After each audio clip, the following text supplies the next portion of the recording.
Menurut kami itu unsur kesengajaan di dalam kebakaran lahan dan hutan itu. Ini adalah batasan-batasan areal konsesi-konsesi perusahaan.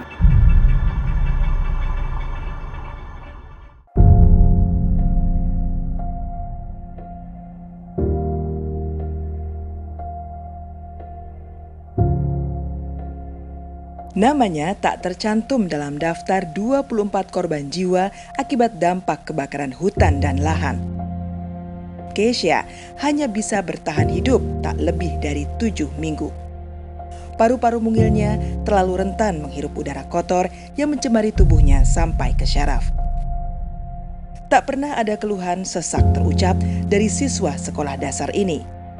Banyak gumpalan awan serta penipisan oksigen pada jantung. Demikian diagnosa dokter. Garis hidupnya mungkin tak seberuntung bayi laki-laki lainnya yang lahir saat musim asap mengepung ibu kota Provinsi Riau pada bulan September tahun 2015. Belum sempat menginjak usia 2 bulan, rintihan dan tangisnya kini terhenti. Derita infeksi paru-paru yang dialami terlalu berat bagi Muhammad Hafiz.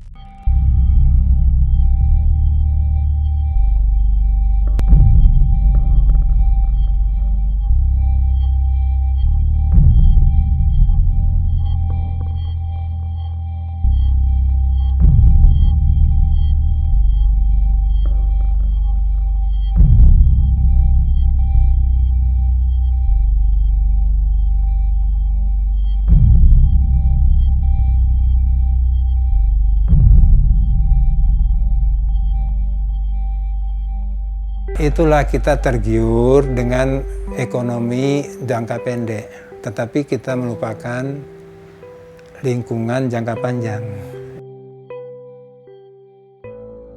Jangan memaksakan nilai ekonomi yang terlalu tinggi.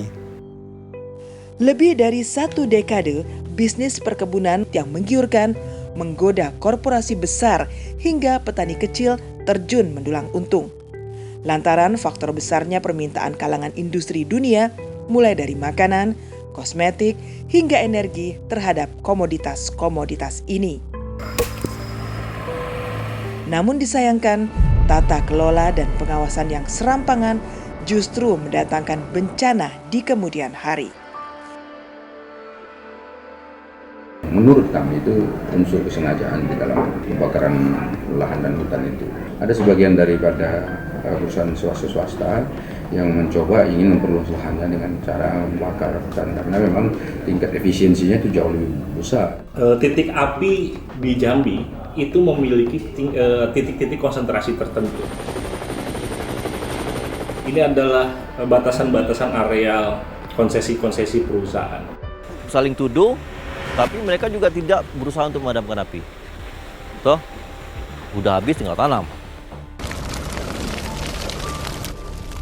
Hangusnya 2,61 juta hektar hutan dan lahan pada tahun 2015 merupakan peristiwa ke-18 kalinya terjadi di Indonesia sekaligus terparah dalam sejarah kebakaran hutan dan lahan yang pernah terjadi di Republik ini. Kalau di Riau ini asap ini sudah lama, periode Agustus sudah mulai. Tapi pekatnya kan awal-awal September itu. Yang tahun ini luar biasa. Kadang-kadang awak mau keluar, anak mau pergi sekolah kan, masuk juga asap. Tebal lah, nggak nampak jarak pandang tuh bang. Sebagian warga pun mau tak mau bertaruh keselamatan jiwa di tengah kondisi pencemaran udara yang sempat mencapai level sangat berbahaya. Terasa sekali dampaknya tuh bagi saya yang hamil. Terutama itu pernapasan. Terasa di sini tuh rasanya kayak penyumbat buntu terus kayak bersin terus itu. Masyarakat ini semua mengalami, apalagi terakhir-terakhir ini pas waktu indeks asap itu pencemarannya terlalu tinggi, sampai 900 ppm Pak ya. Bukan tak ada upaya pemadaman untuk mengatasi terganggunya mobilitas sosial, pendidikan, ekonomi, dan kesehatan. Tapi kondisinya memang sudah terlanjur parah untuk dikendalikan. seiring siklus 4-7 tahunan El Nino yang meninggi intensitasnya. Jarak kanal maupun jarak sumber air embungnya jauh, otomatis ini menghambat upaya pemadaman. Untuk operasi udara bisa kita lakukan kalau visibility-nya bagus. Tetapi ketika visibility sudah jarak pandang 200, 400 itu pesawat helikopter nggak boleh terbang. Dan juga peralatan terbatas. Orangnya banyak tetapi alatnya terbatas.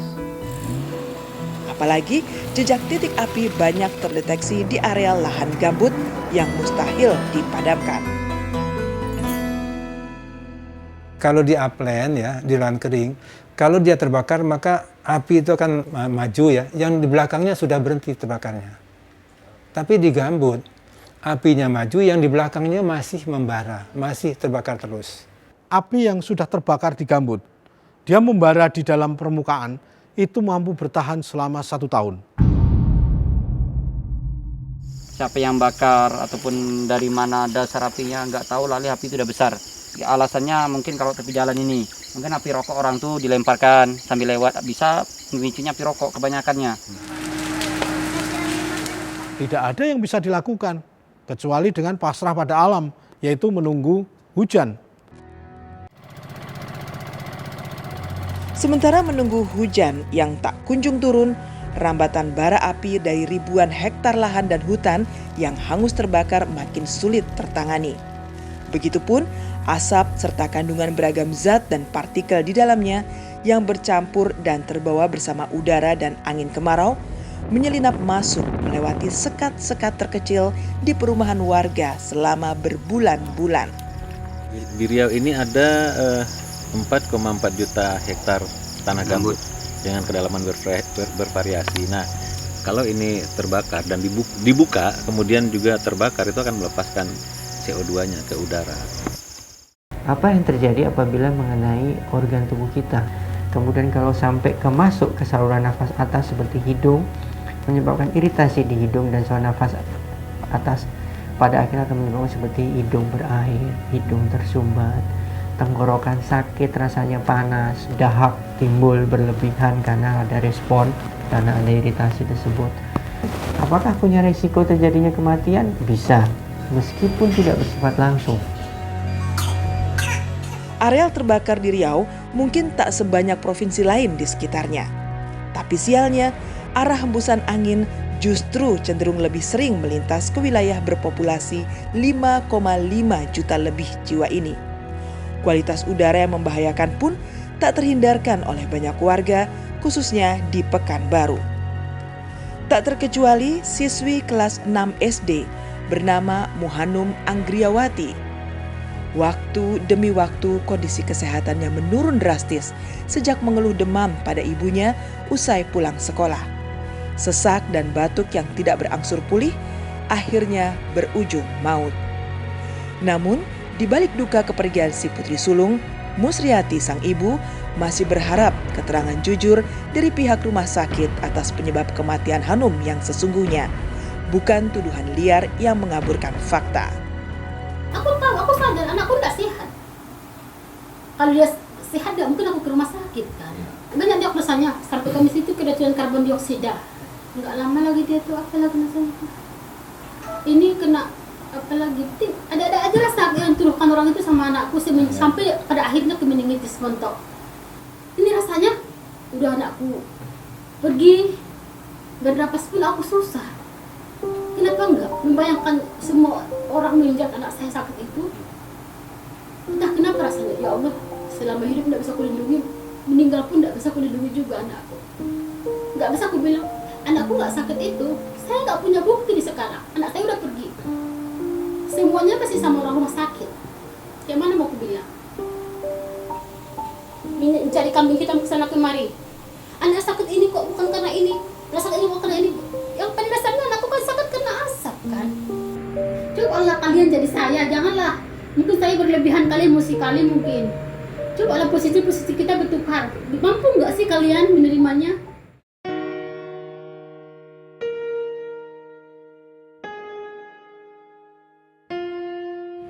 Di Pekanbaru, beban duka yang menggelayuti bahkan nyaris mengubur harapan Eri Wirya. Terlebih saat ingatannya melangut ke masa-masa terakhir nan tragis bersama sang putra sulung yang masih berusia 9 tahun. Hari itu parah tuh semua tuh. Kuning tuh hari Udah, Selasa. bukan hitam lagi, udah menguning. Di scan. Di scan dulu baru CT scan, langsung di ronsen, langsung masuk picu. ruang ICU picu untuk anak-anak itu kan. Lebih kurang jam 3 dipanggil lah saya sama dokter tuh. Pak, sini sebentar Pak. Ini kondisi kan seperti ini Pak. Kita punya alat. Alat ini adalah untuk menembakkan langsung oksigen ke jantung Pak. Tapi ini berisiko. Risikonya bisa jadi pendarahan. Karena kondisinya anak seperti ini, bisa jadi pendarahan, bisa jadi gagal jantung katanya. Wah, kalau itu risiko saya nggak berani ngambil keputusan.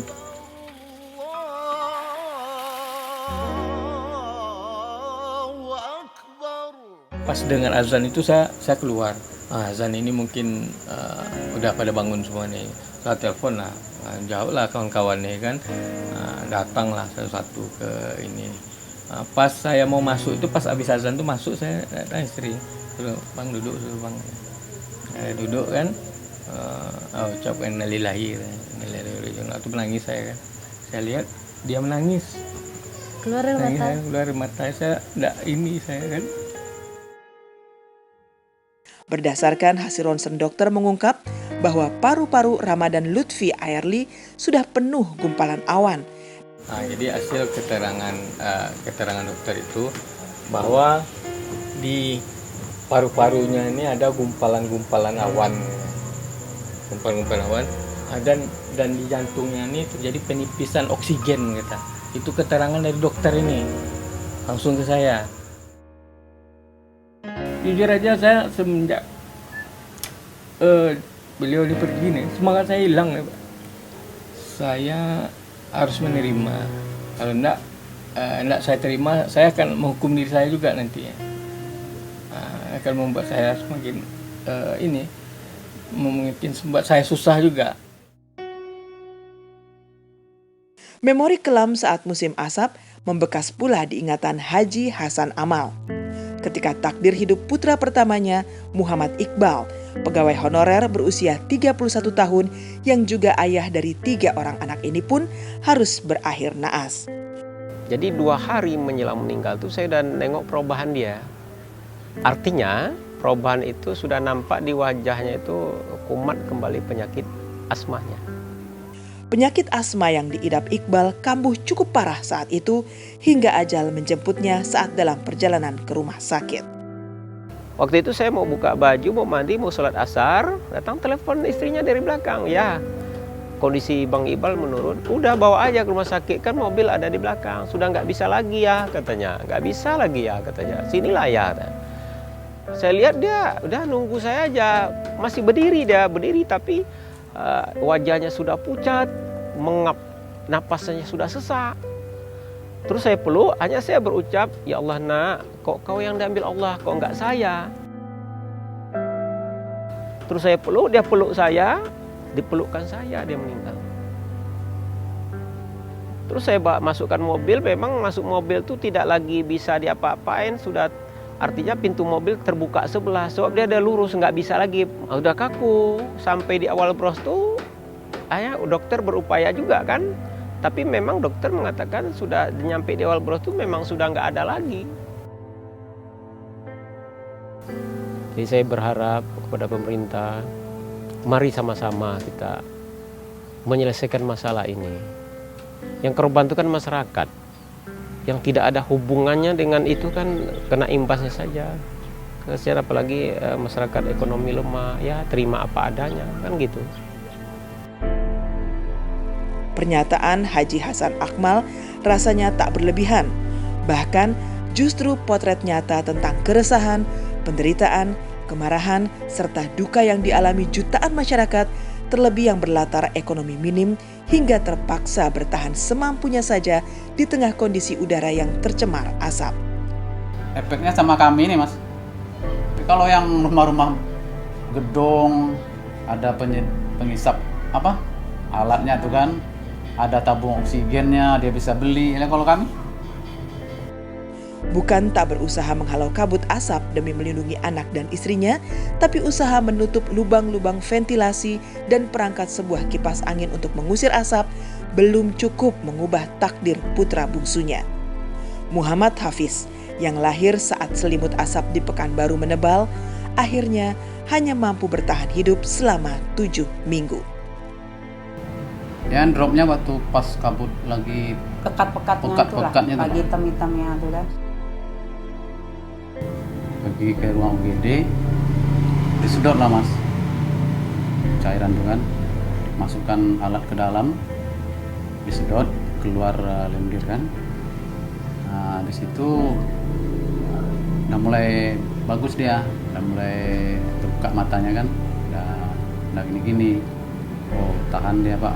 Habis itu baru dimasukkan ke ruang PICU. Di ruang PICU 5 hari pertama, hari kedua udah ada kemajuan. Hari ketiga drop lagi dia bang. Dokter masuk dibilang, ibu adik ini tambah darah katanya kan, disuruh beli darah. Ya saya beli darah. Dan tuh dipanggil sama dokter lagi, dirujuk ke rumah sakit umum bu ya, di sini nggak ada obatnya pun kalau ada mahal katanya kan. Terus saya telepon bapak, bilang bapak berapa obatnya apa? Saya tanya sama dokter, obatnya 2 jutaan. Udahlah carikan uang kan, beli dapat obatnya. Jam 4 tuh dikasih obat, tambah turun terus dari 90 napasnya apa tuh kan, sampai udah ke 60-an terus ke 50 terus kan. Jam 5:30 dipanggil lagi sama dokter, udah disuruh ikhlasin tadi kan, udah berusaha semua gitu kan, ikhlasin aja ya bu kalau enggak kan. Tanya sama dokter kan, sakitnya apa dok? Itulah bu, saya pun bingung sakitnya apa katanya, ini yang mau dicari tahu katanya. Itu aja jawaban dokter tuh. Terkadang kita bukan tidak juga bisa nyalakan asap loh mas kan, itu takdir yang satu kan, tapi kalau sebabnya kan ada gitu mas. Mau orang kabar-kabarnya orang dapat uang sekian-sekian, kami tidak tahu mas. Dapat bantuan asap segini, kami tidak ada. Bersyukur bangsa ini diwarisi hal yang begitu berharga, yakni ketegaran dan keikhlasan.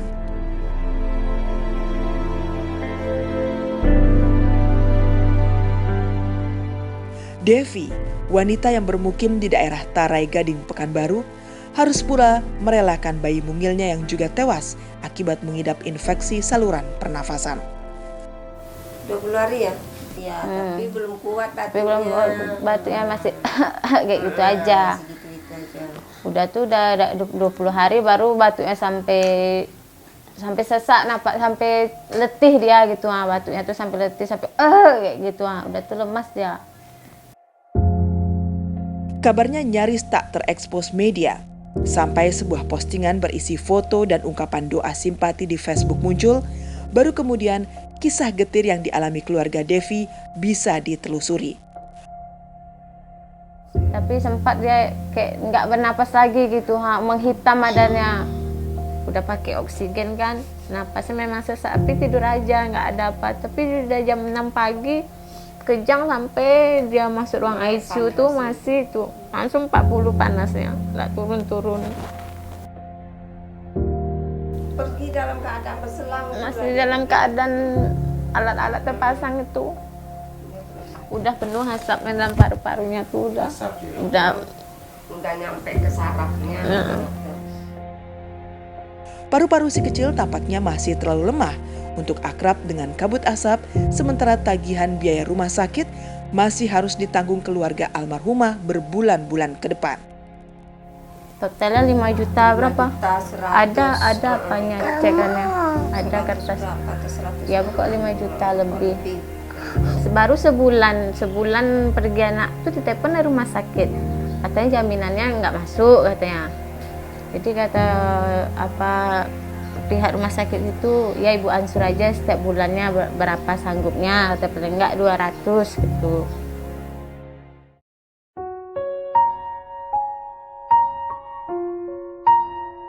Sementara itu di Jambi, provinsi yang berada di sebelah selatan Riau, tingkat kualitas udara tak kalah buruk. Jarak pandang pun sempat hanya berkisar 200 hingga 400 meter akibat asap pekat bercampur jerebu dan membuat wilayah tersebut menjadi gelap. Nabila, putri dari pasangan Ahmad dan Nur Komariah. Daya tahan tubuh balita berusia 15 bulan ini tak cukup kuat melawan kualitas udara tak sehat saat krisis kabut asap menyinggahi kota Jambi. Namanya menghirup istilahnya udara yang nggak sehat apa ini, mungkin ya kondisi anak kami itu memang mungkin ketahanan tubuhnya nggak kuat menghadapi ini kan. Nyawanya tak bisa lagi terselamatkan akibat penyakit infeksi saluran pernafasan akut yang diderita. Ya cuma jam 4 apa jam setengah 4 kita masuk ICU itu ya. Jam 5 lewat jam setengah 6 tuh udah ada lagi. Kalau boleh dibilang terpukul sekali lah kita sebagai orang tua ya. Ya mungkin yang mereka kan nggak bisa merasakan kayak kita gini memang susah kan. Kalau kita yang merasakan kehilangan gini ya boleh dibilang ya mungkin ya seumur hidup terus teringat gitu kan.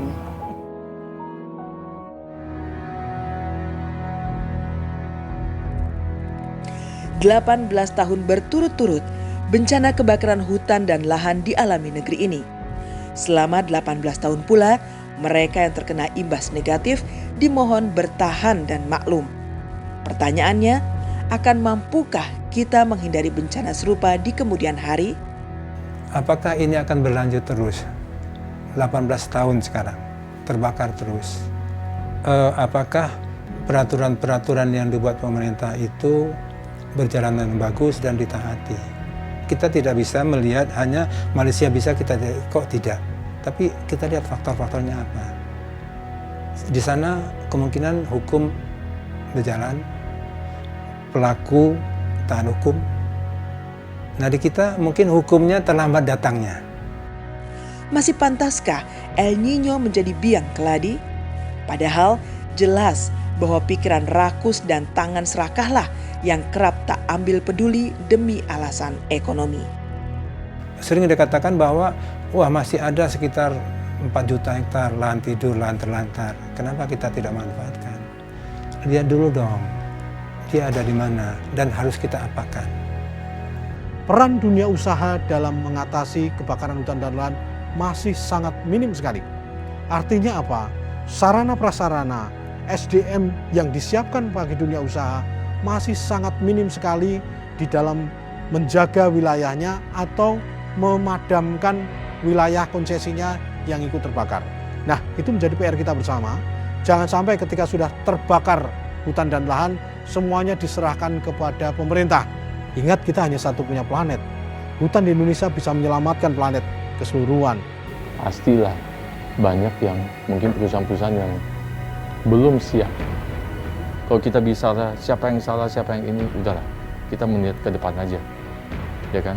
Nggak ada salah duluan, siapa yang salah duluan, siapa yang nggak menjaga. Udah, yang salah kita tahu, kita perbaiki segera aja udah. Ya, jangan sampai hancur semuanya. Karena yang akan menanggung itu anak cucu kita gitu. Kita sekarang sih berapalah umur kita besok kan? Berapalah umur kita sekarang? Tapi anak cucu kita besok smoking generation, apa namanya? Generasi asap. Asap itu tidak langsung mematikan. Beda kalau dengan gempa bumi, orang masyarakat atau tsunami yang bergelimpangan. Ini kan tidak. Tetapi lama-lama bisa mati juga, bisa ada korban juga. Kita punya hati nurani yang nggak bisa bohong, ya kan? Ya, kalau saya sih malu kalau kita punya perbuatan berakibat menyusahkan orang banyak. Kita manusia ini adalah makhluk sosial yang saling membutuhkan. Jangan saling merugikan di sini. Tentang sedikit atau banyak korban jiwa, tentang sedikit atau banyak lahan dan hutan terbakar, tentang sedikit atau banyak penyalahgunaan kebijakan. Sebagian orang mungkin menyebut ini bagian dari proses demi menggapai cita-cita sejahtera bersama. Tapi apapun argumennya, sejarah tetap akan mencatat.